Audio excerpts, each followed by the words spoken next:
من عليها فان ويبقى وجه ربك ذو الجلال والإكرام فبأي آلاء ربكما تكذبان يسأله من في السماوات والأرض كل يوم هو في شأن فبأي آلاء ربكما تكذبان. نبی الاسلام کی ترمذی میں دعا ہے نا، اے اللہ عمر ابن حشام اور عمر ابن خطاب میں سے ایک کو اسلام کی دولت دے دے. ابو جہل کو کیوں نہیں ملی؟ میں آپ کو ایک ہی فرق ایک ہی بندے کی زبانی بتا دیتا ہوں. حضرت عبداللہ ابن مسعود کہتے ہیں، صحیح بخاری میں آتا ہے کہ جب اس مرنے کے قریب تھا، وہ جو دو بچوں نے اس کو قتل کر کے نیچے گرایا، بھی اس کی رمق باقی تھی، تو میں اس کی جب گردن کاٹنے کے لیے اس کے سینے پہ چڑھا تو مجھے کہنے لگا کہ تم ایک یعنی کم ذات کے آدمی نے ایک بہت بڑی سواری کے اوپر سوار ہوا ہے اور میری گردن کو نیچے سے کاٹنا تاکہ سردار کی گردن نظر آئے. یہ اکڑ آخری وقت میں بھی نہیں جا رہی ہے.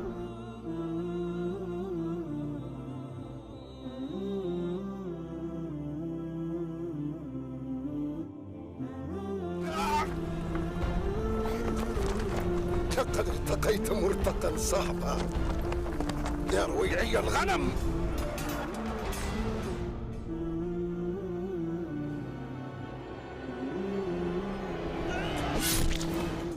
ٹھیک ہے جی. اور دوسری طرف آپ حضرت عمر فاروق رضی اللہ تعالیٰ کو دیکھیں کہ بلال حبشی کو کہہ رہے ہیں، صحیح بخاری میں حدیث ہیں کہ ابو بکر ہمارے سید ہیں جنہوں نے ہمارے سید بلال کو آزاد کروایا. عرب کے بنو عدی کا سردار ایک حبشی کو، یہ آپ امیجن ہی نہیں کر سکتے آج کہ خاندانی وہاں پہ نظام، قریش تو اپنے برابر کسی کو سمجھتے نہیں تھے، سیدنا بلال کہتے ہیں. اور ایک دفعہ جب ابو جہل پٹائی کر رہا تھا عبداللہ ابن مسعود کی،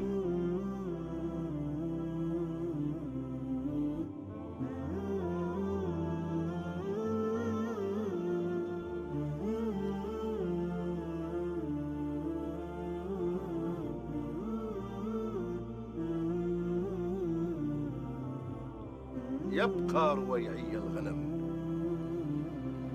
وإن كان هذا ما تخشاه فإنه آتيك على كل حال.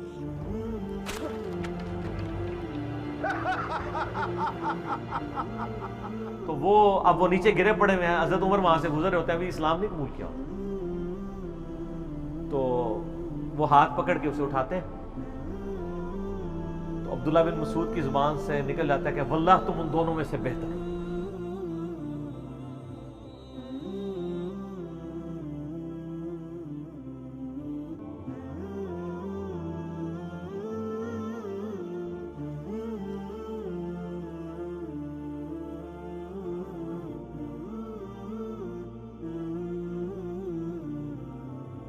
والله إنك لخير الرجلين.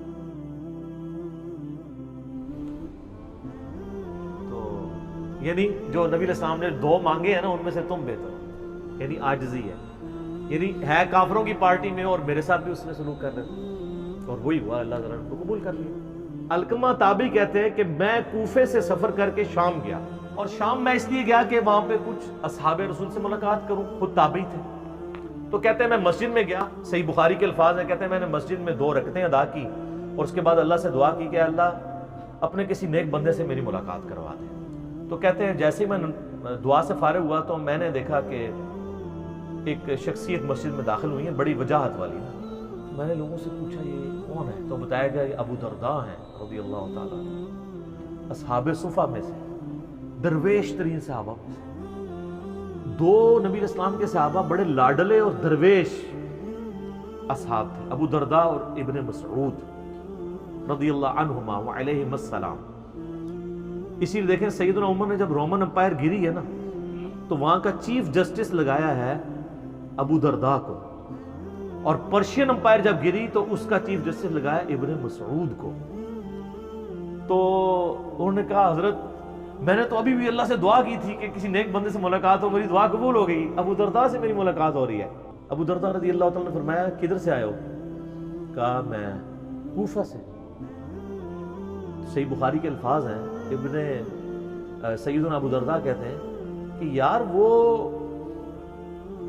کوفے کے اندر ابن مسعود موجود نہیں ہے، صاحب النعلین جو نبی علیہ السلام کی مبارک جوتیاں سفر و حضر میں اپنے سینے کے ساتھ لگا کے رکھتے تھے، اور ان کا نام پڑ گیا تھا یا صاحب النعلین، یا صاحب النعلین، نبی علیہ السلام کی مبارک جوتیوں والا۔ تو انہوں نے کہا ہاں ہے۔ پھر انہوں نے کہا یار وہاں پر نبی علیہ السلام کے رازدار حذیفہ ابن یمان موجود نہیں ہے؟ انہوں نے کہا ہاں ہے۔ پھر انہوں نے کہا وہاں پر نبی صلی اللہ علیہ وآلہ وسلم نے اپنی مبارک زبان سے جس کے لیے گارنٹی دی تھی کہ اس کی رائے شیطان سے محفوظ ہوگی، ابن سمیہ عمار ابن یاسر نہیں ہے؟ انہوں نے کہا ہاں ہیں۔ تو انہوں نے کہا تم اتنی دور سے اتنے 3 بڑے بندوں کو چھوڑ کے شام میں کیا لینے آئے ہو؟